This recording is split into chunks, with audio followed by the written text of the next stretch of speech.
Welcome into this at-home edition of Bengals Breakdown. I am your host, Stone Shields, and coming up on today's show, we got a lot of stuff to talk about. In regards to mandatory minicamp, not exactly going to be breaking down what has transpired at mandatory minicamp as far as on-the-field stuff. In today's show, we will do that later in the week, but on today's show, I want to spend some time talking about Shemar Stewart once again and Trey Hendrickson once again. Shemar Stewart did speak with the media.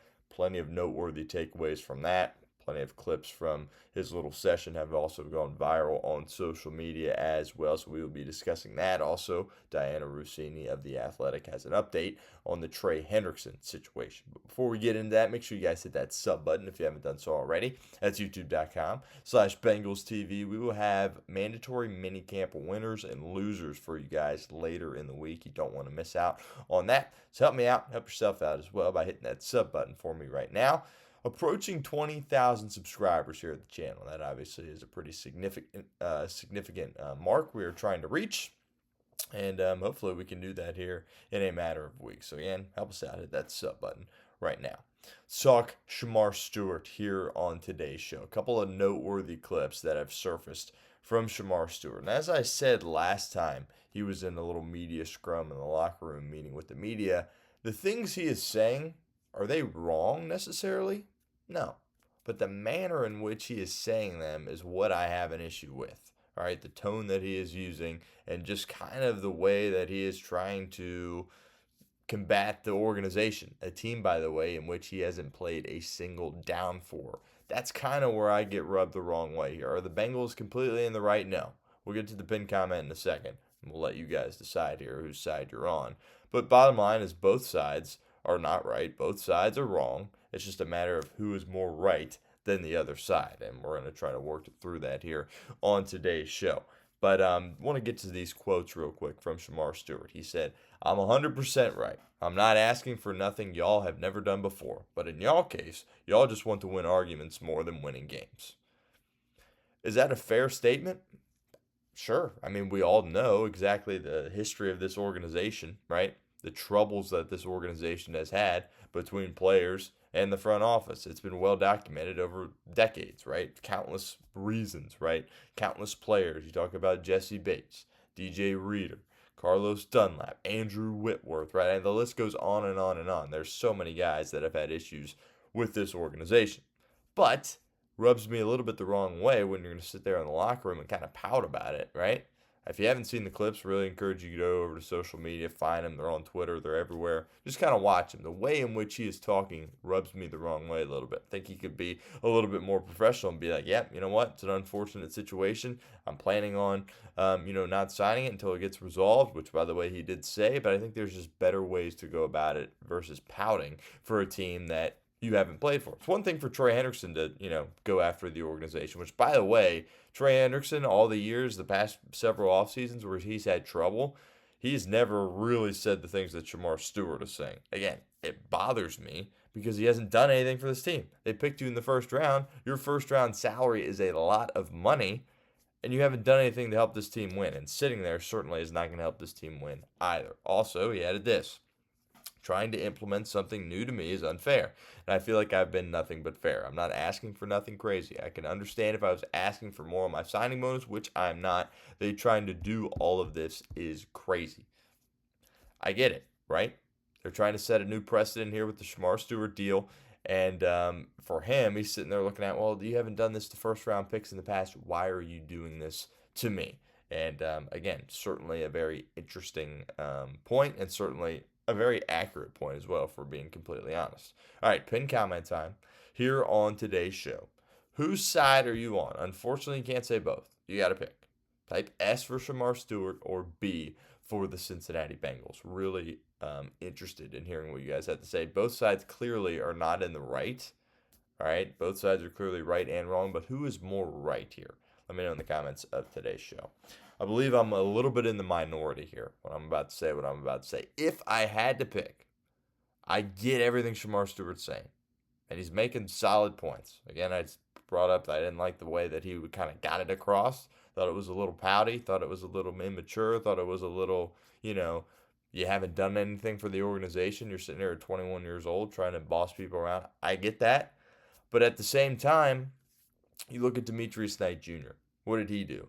He's unsigned, right? Your second round pick. He signed the injury waiver, right? And he's out there practicing. Shemar Stewart hasn't signed that waiver.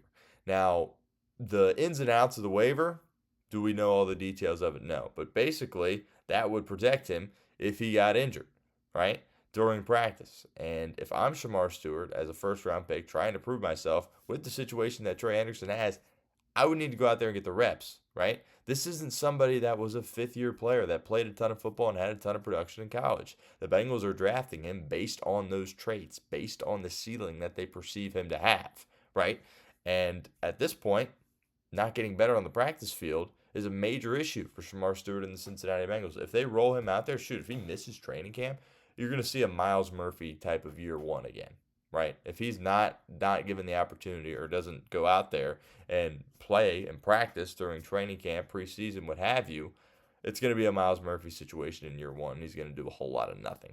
And obviously that is a massive, massive issue for the Cincinnati Bengals as you took him in the first round in a position of need and you haven't gotten anything out of him here at this point.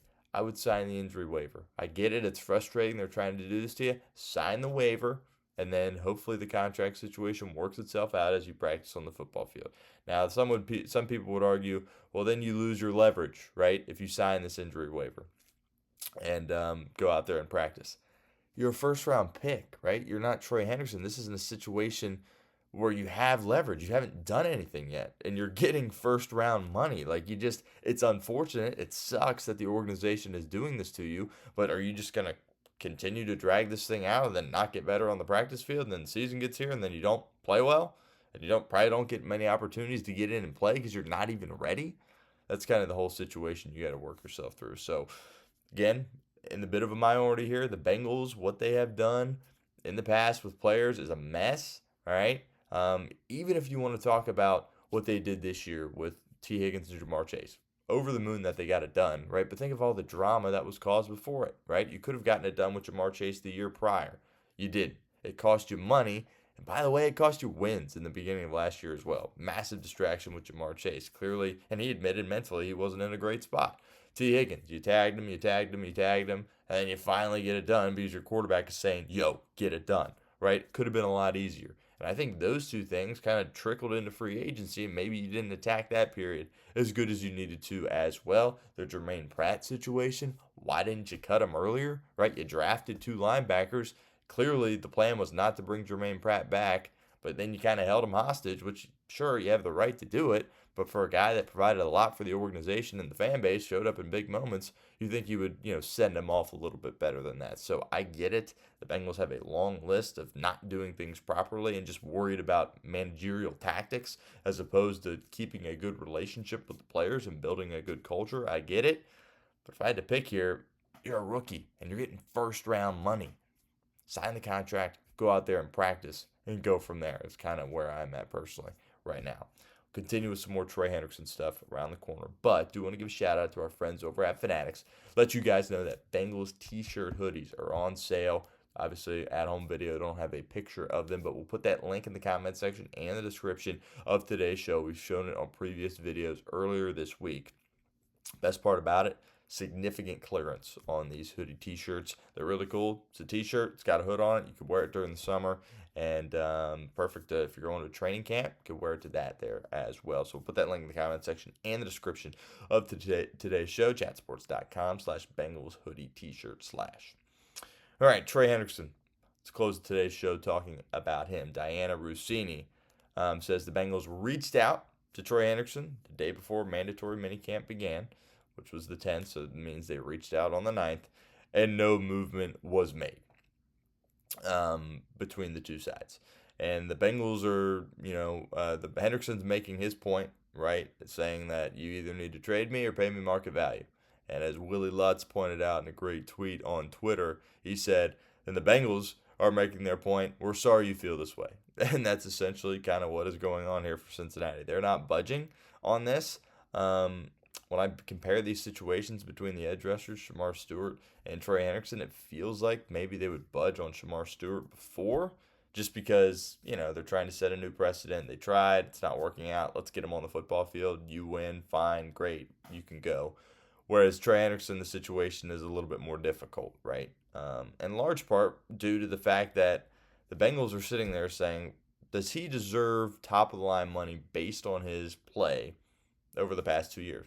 Absolutely, he does. But projecting it into the future, can he continue to do it? I'm going to be completely honest with you. I think Trey Hendrickson's best football is behind him. Can he be really, really good for this year? Absolutely. Best player on their defense? Absolutely. Sack machine again? Absolutely. But I'm not quite sure he can replicate what he did the past 2 years, getting up there in age, and clearly Cincinnati thinks the same. More in a second. But how much would you pay Trey Hendrickson per season? I think the $28 million mark that Cincinnati offered is pretty fair. I think 30 is probably what I would have offered him personally. But if you're getting up there upwards of $35 million, that to me is too much, right? Myles Garrett obviously got 40. The Danielle Hunter contract, as we've talked about, the one-year deal for Houston, that's what makes this really difficult because Trey Hendrickson's clearly more valuable than Danielle Hunter, and he's getting that chunk of change. So I think that's kind of where it comes in. But let me know. How much would you pay Trey Hendrickson on a yearly basis? Again, the Bengals offer 28. He's the sack king, so he feels a little bit disrespected by that. I totally get it from Trey Hendrickson's perspective. I think 30 is fair. If they can get to 30 and he still says no, then it's like, well, sorry. You got to just either not show up this year and continue to get fined week after week, or play on your current contract, which would absolutely make no sense. But I think $30 million would be fair. Allegedly, the Bengals have offered 28. We'll see if they bump that up a little bit. But that's a situation that's going to continue to be a distraction. Joe Burrow was asked if it is a distraction, and he said yes. Of course it's a distraction. He said last year we had 2, this year we have 1, so it's significantly less. But nonetheless, it is still a distraction, and that's just, I get it. It's the NFL, right? We're seeing it all over the league. TJ Watt, by the way, he's not at mandatory minicamp for Pittsburgh right now as he tries to work through a contract situation. So these things happen with star players in the NFL. But for Cincinnati, it feels like it's every single year with something like this. And obviously, that's exhausting. And obviously, that's, in my opinion, that's not how you win championships. When your front office and the players are just not even close to being aligned, it's frustrating. And I think it impacts winning at the end of the day. And I think it impacts your culture as well. But we'll see if Trey Hendrickson gets things resolved. Again, I'm in that $30 million per year range personally. But he's not at mandatory minicamp, and if no progress is made, he's not going to be at training camp either. But I do think it's a good sign that the Bengals at least reached out, and they're like, "Yo, what are you thinking?" And then he was basically like, "Yeah, we're not doing that number. Hopefully, they can get down at the table again and negotiate." And I think I think they're pretty close, like 28 to 30. I think that $30 million should be enough, but we'll see. If he's going for 35 plus, don't think he's going to get that here in Cincinnati. That'll do it for today's show. Stay tuned for later in the week. We'll have Zach Taylor hot seat talk. That'll be interesting, so stay tuned for that. Also, minicamp winners and losers as well. Talk to you later on. Take care from Bengals Breakdown.